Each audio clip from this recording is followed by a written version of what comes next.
1, 2, 3, 4.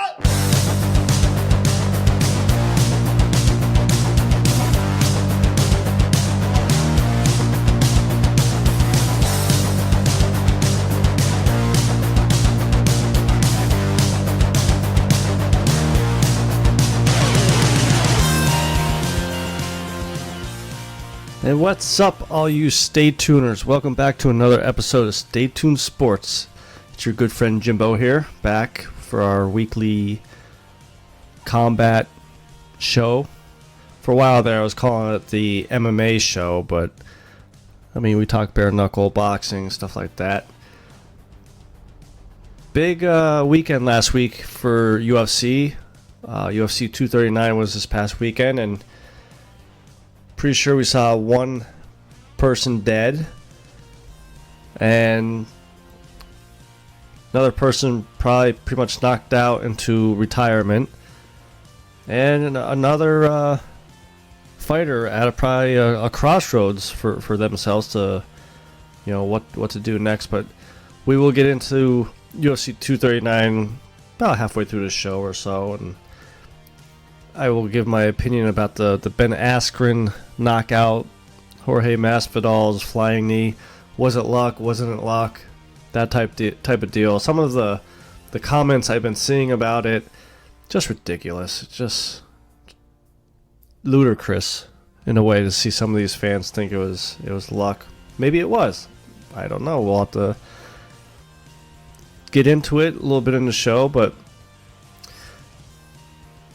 to start off the show, I saw this story earlier in the week, and I thought maybe it was just a gimmick or one of those snarky type websites. But Tito Ortiz found his next opponent. He's not with Bellator no more. He's not with UFC anymore, and he's not with Golden Boy Promotions anymore. With that MMA promotion, seems like they went belly up, and Tito basically said at Oscar De La Hoya really didn't put the time in with it.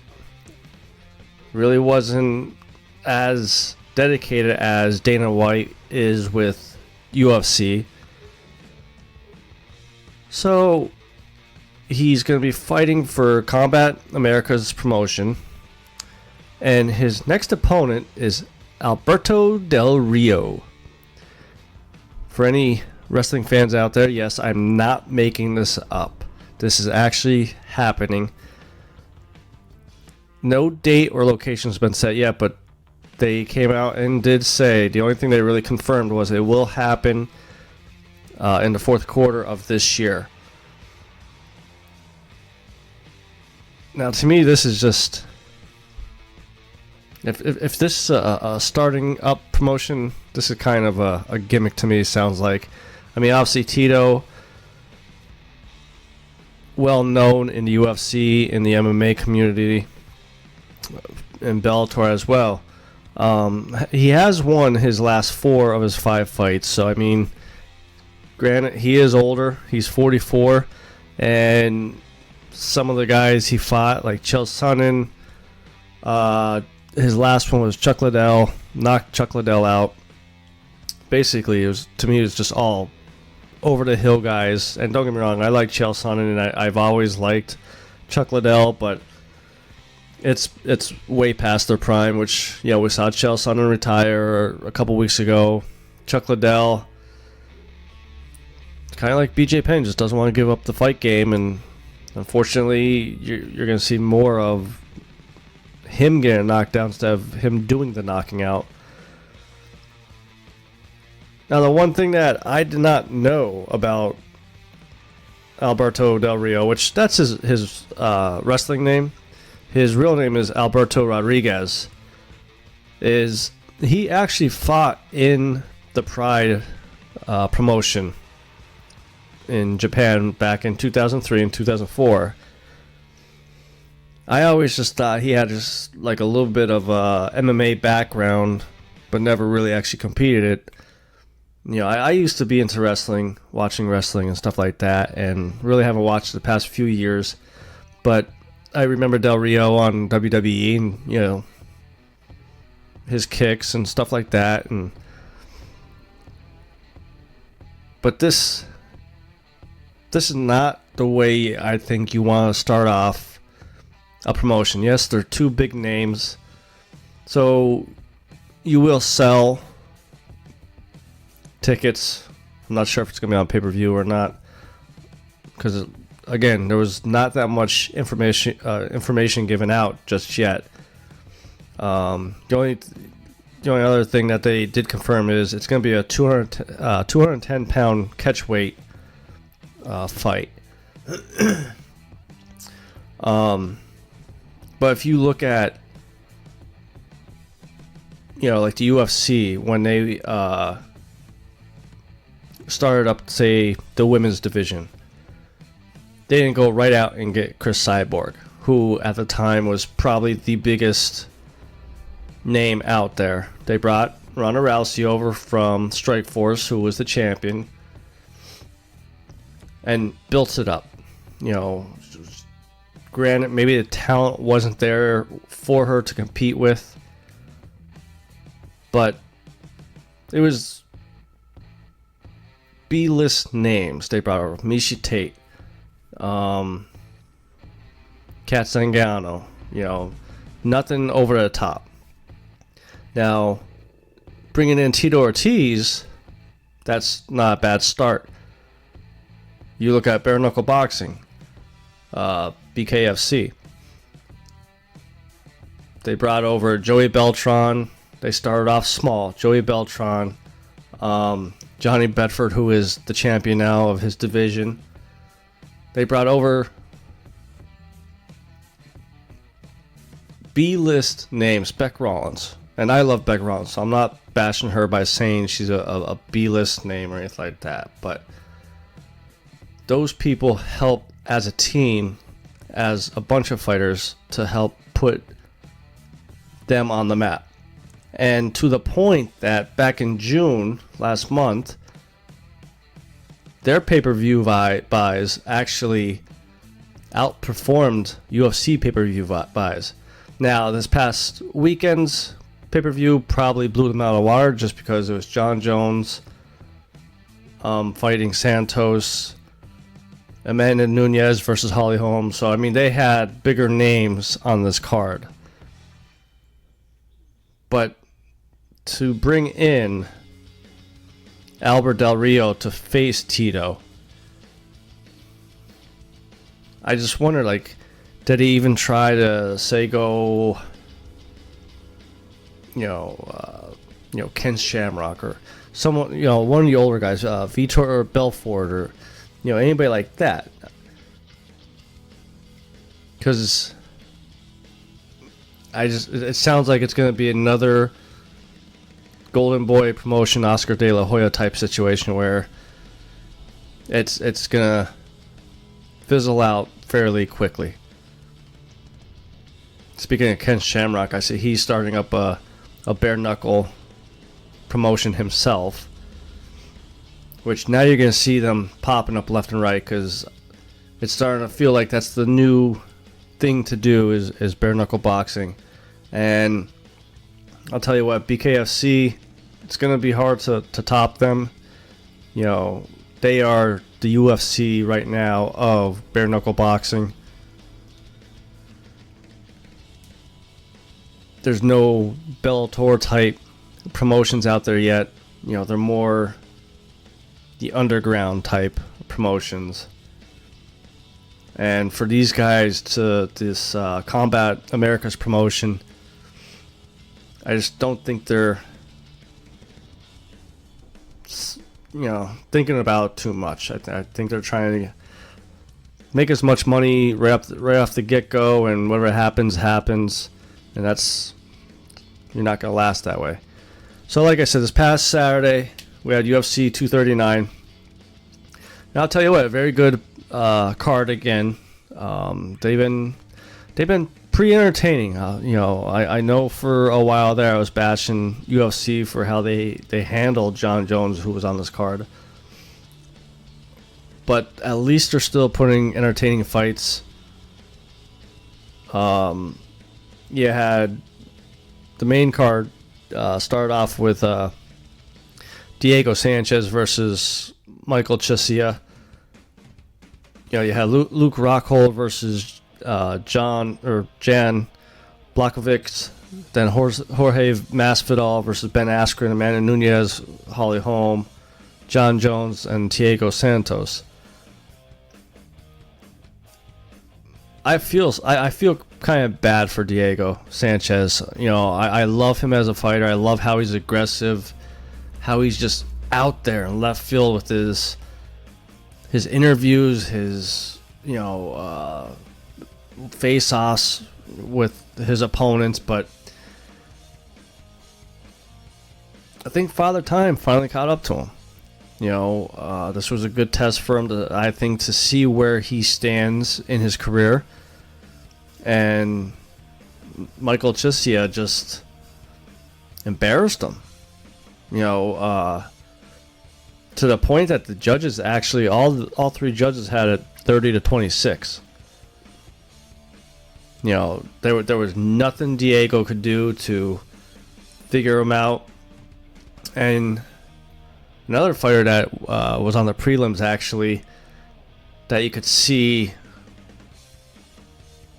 might be done and kind of hinted at retirement just yesterday or so on Instagram, is Gilbert Melendez. The kid he fought, he couldn't figure him out. And I think it was like after round 2 or whatever, his corner was like, "Yeah, right." He's like, "No, I'm not." So you could see how the fight wasn't going his way, and he was getting a little upset about that. But Diego still could put some entertaining fights on, and him and Clay Guida just got inducted into the Hall of Fame for one of the craziest fights I've ever seen. I mean, it's up there. Easily top 5, maybe top 3. With the Forrest Griffin, Stephen Bonner fight, that type of style fight. But any chance of him getting the belts or anything like that, that's long gone. Trying to fight any top 5 guys, that's long gone. And this was a good debut for Michael Chiesa at welterweight. He said he felt good with the weight on and everything like that, and obviously it showed. I mean, he was still quick, and kudos to him for pulling out a win. Then after that, we had Luke Rockhold versus Blachowicz at light heavyweight, and we all remember Luke Rockhold had the belt at welterweight, I believe it was. No, not welterweight. Middleweight. And got knocked out by Michael Bisping, who at that point in his career, I was actually pulling for him. Early on in his career, I know he was a good trash talker and selling fights and stuff, but when he was going up against Dan Henderson, yes, I was one of those people that cheered for those couple extra hits, even though he was knocked out, because I didn't like how he was kind of taking shots at America, at US. But I respected him, and he was another one that actually just got inducted this past weekend into the Hall of Fame for UFC. But Blachowicz is a up-and-comer. This was Luke Rockhold's first fight at light heavyweight, and much like a lot of time when these fighters move up or move down, mostly move up in weight class, they're not used to carrying this weight. And they think they could just move up and automatically take on a top guy. I mean, you have to be a legend. I mean, Anderson Silva did it when he moved up to 205. He fought Forrest Griffin. Fought a couple other guys at light heavyweight. But he naturally walks around at that weight. I don't think Rockhold walks around above light heavyweight. So he didn't really have to cut much weight compared to when he was down in middleweight. And Blachowicz was just picking him apart. At the end of round 2, he threw a head kick that, I mean, it looked like it grazed him, Rockhold, but still rattled his cage a little bit. And had to have a little bit of help to walk back to his corner. Round 3 started almost like Blachowicz knew he was still dazed. So he got in close and just unloaded a hook and lights out for Rockhold. And even Dana White said in his press conference after the show was over that, you know, maybe it's time for Rockhold to hang it up. And now it's coming out here and there. And this really shouldn't matter that much about him as a person, but that he likes to party. He likes the nightlife. And, you know, Chuck Liddell was one of them that liked that nightlife back in the day. And it catches up to you. I mean, you know, all the alcohol and not getting enough sleep, it's going to take its toll on your body. And his career, at least with the UFC, may be done. You know, I'm not sure if they're going to cut him. I didn't see no reports yet about that. But I won't be surprised. And I won't be surprised if Bellator or One Championship may try to sign him. Now, I think Bellator may sign him more than One Championship, because it seems like One Championship's actually taking their time on and doing their homework on fighters they're signing. You know, obviously the trade with UFC between Demetrius Johnson and Ben Askren, that was a couple of weeks of talking back and forth. I think Vitor Belfort signed with them. You know, there's John Lineker just signed with them. I like that sign. John Lineker got released this past week by UFC. And typical Dana White coming out and said that he doesn't know the whole story, but he does know that Lineker always gave the matchmakers headaches. Which, you know, you don't know if that's true or not. You know, that could be UFC just trying to get it out in front and say, well, this, you know, we're the good guys, he's the bad guy type deal. But after that fight, we had the welterweight fight between Jorge Masvidal and Ben Askren. Lots and lots of bad blood going into this fight. Lots of trash talk. Askren's, you know, used to train with Masvidal, and even came out and said, you know, when I walked in there one day and just schooled him with wrestling, and since Ben Askren joined UFC, I never really liked him. He does talk a lot, and that's okay. I understand, you know, you gotta sell pay-per-views, and if you want to play that villain, you gotta take those shots. But sometimes it's just like, dude, shut up, you know. And that's exactly what Masvidal did. And I loved the whole hands behind my back, leaning up against the cage. Like that seems to be his new thing. After Masvidal's last fight, you know, the video came out that him and Leon Edwards got in a little bit of a scuffle, and, you know, Masvidal did the same thing, had his hands behind his back. Has hands behind his back, and if you read his lips, he's looking over to Askren and said, "Are you ready for this mother effer?" And ref said, "Fight." Askren started walking towards the middle.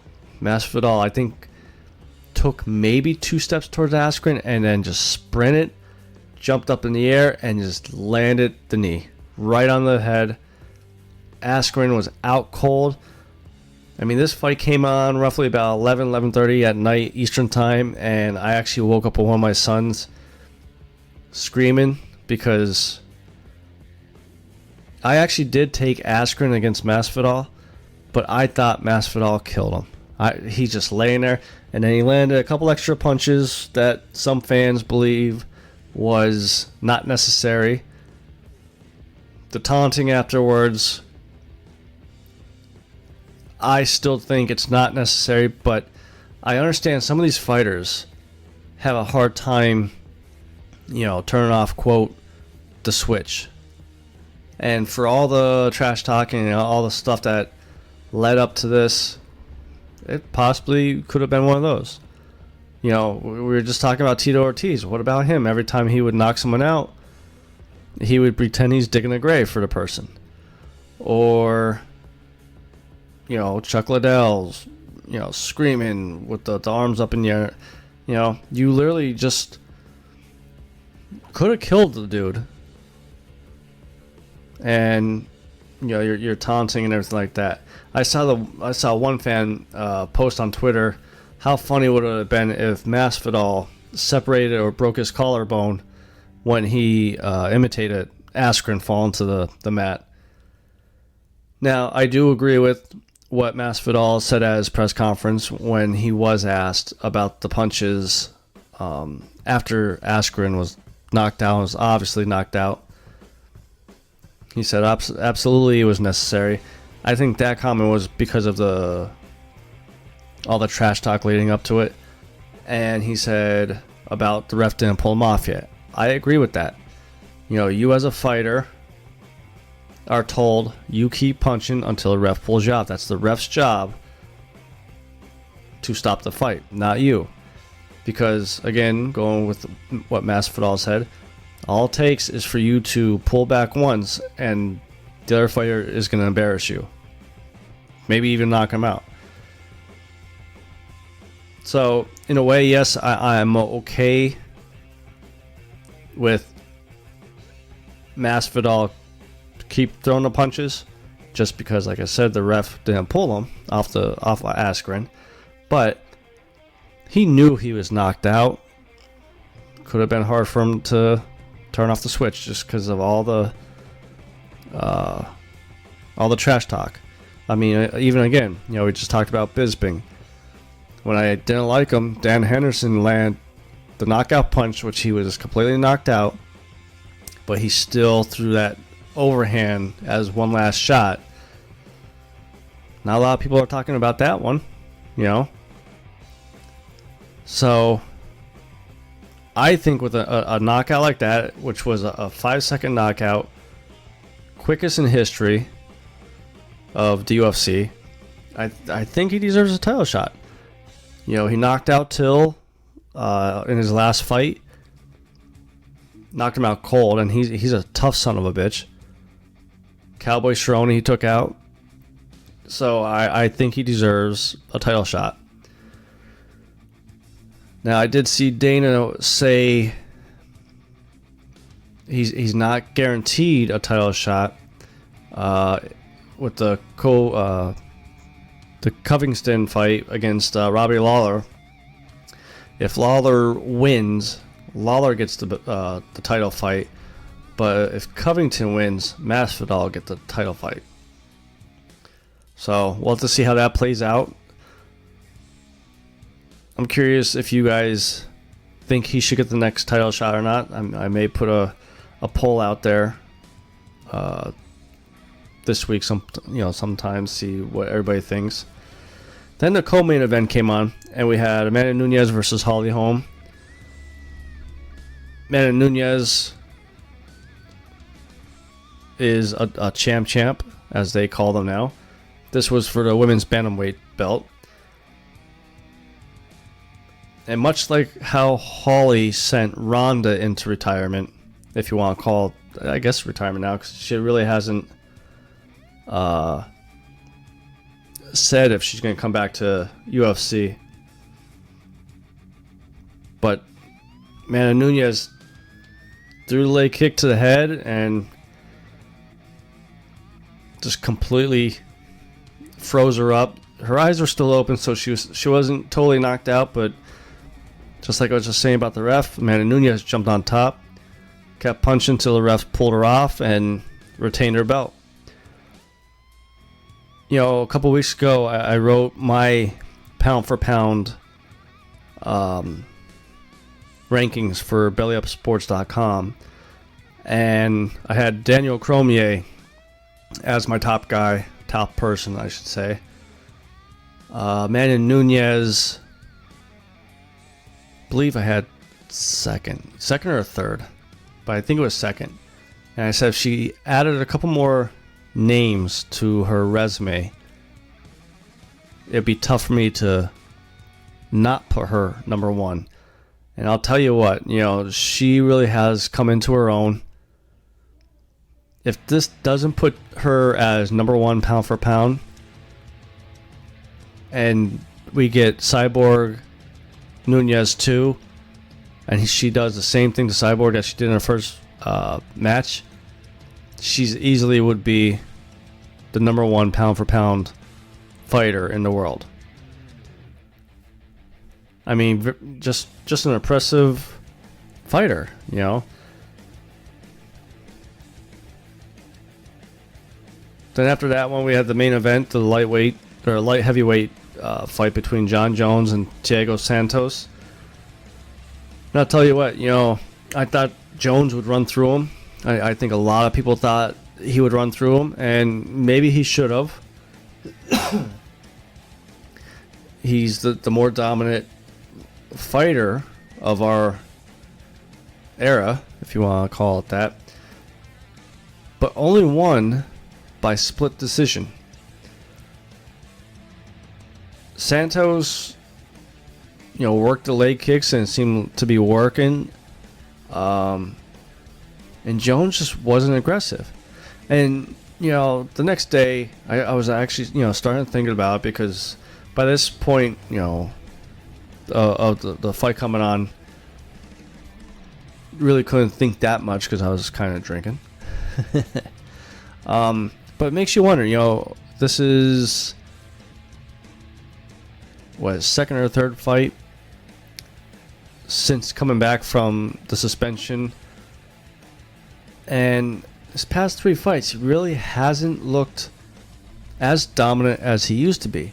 It makes you wonder, all those drug tests that he failed, was that why he was so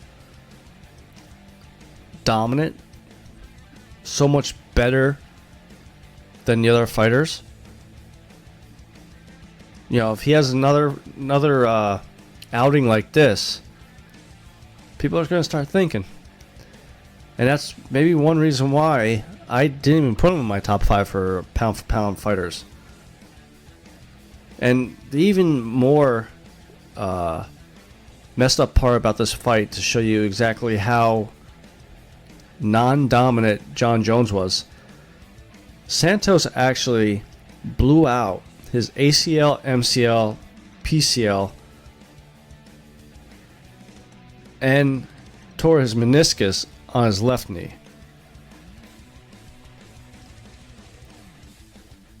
And on top of that, he did all that in round 2, because if you watched, he threw the leg kick and you could just see his knee buckled. And not once did Jones try to take him down or attack that leg with kicks. I mean, I just don't understand. I mean, I know it's a video game, but when I play UFC 3 and I see a fighter wobbling because of leg, I'm throwing leg kicks. I'm hitting that leg and making you either tap out or switch your game plan up. And he didn't.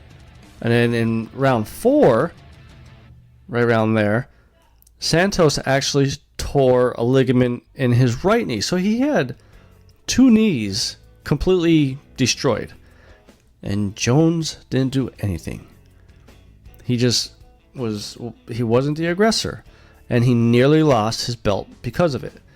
Now, Uncle Dana came out and said whatever judge scored it as a Santos win, they should never judge ever again. Listen, I know you're trying to get John Jones that one loss off his record. Stop. Because he's always going to have the asterisk next to his name. The rules said he couldn't do it against Matt Hamill. and he broke the rule. Whether you agree with the rule or not, a rule is a rule. Now, I would have been curious to see if Santos won, would Dana White still push to get that loss taken off? But we won't know. I know Santos is asking for a rematch, and I think he deserves it. I mean, I did have it Jones winning, but as of right now, Santos is most likely out the rest of this year, and probably a good portion of the beginning of next year. So I definitely do have a lot more respect for Santos now. Like I said, blown left knee out and partially torn right knee. So before we go, we do have a UFC fight night this Saturday, and I will be honest, that's how I feel about it. There's really one fight that I tune in for, and that's the main event. Uriah Faber's coming out of retirement, but I just think he's over the hill. So to kick it, and I'll get my picks, like I've been doing. I'm not sure if I will be live tweeting this one or not, but we will see. But to kick off the main card, it's a middleweight bout with Marvin Vettori versus Cesar Ferreira. Think I've seen Cesar fight, not so much Marvin. So I'm going to go with Cesar here. After that, we got another middleweight fight with Carl Robertson versus Wellington Termine. I'm going to go with Carl Robertson for that fight. Then after that, we got a featherweight, which is Josh Emmett versus Mirsad Bektik. I'm going to pick Josh Emmett for my pick there. Then the co-main event is Uriah Faber versus Ricky Simon. I'm going to go with Ricky Simon there. And then for the main event, Jermaine. Actually, I'm going to announce it how I saw someone put on Twitter. Jermaine, I'm avoiding Cyborg Radamin. Because all those times that Cyborg was calling her out, she kept on, I'm hurt, or I can't do this, that. Versus Aspen Ladd. Now, I saw Aspen Ladd in her last fight. I've seen both these women fight. Aspen Ladd, I think, is definitely... This fight here will definitely test where she's at. And I'm actually going to go with Aspen Ladd. I think she's going to pull out the win here. So, like I said, I may live tweet this one. I'm not too sure. I believe tomorrow I will be with Shoulders recording. So we will be back talking about our NFL and Major League Baseball, hockey, all the other major sports that me and him get into. Head over to Facebook, like and share our page. Head over to Twitter if you want to follow us there. You can follow us the show at ST Sports Podcast. You can follow my personal one at Jimbo ST Sports. Subscribe to us on iTunes, Google Play, TuneIn. Head over to YouTube, subscribe there to our channel. And we finally have some Stay Tuned Sports shirts with new logos up on Teespring. Just head over there, type in Stay Tuned Sports, and we should pop up. I'm going to start putting the website for it up on Twitter and on Facebook as well. So that's why you guys should head over there and subscribe to us. Leave us ratings. Tell us, what do you like about us, what you don't like about us, just so we can make this better for everybody. So till next time, this is your good friend Jimbo, signing out.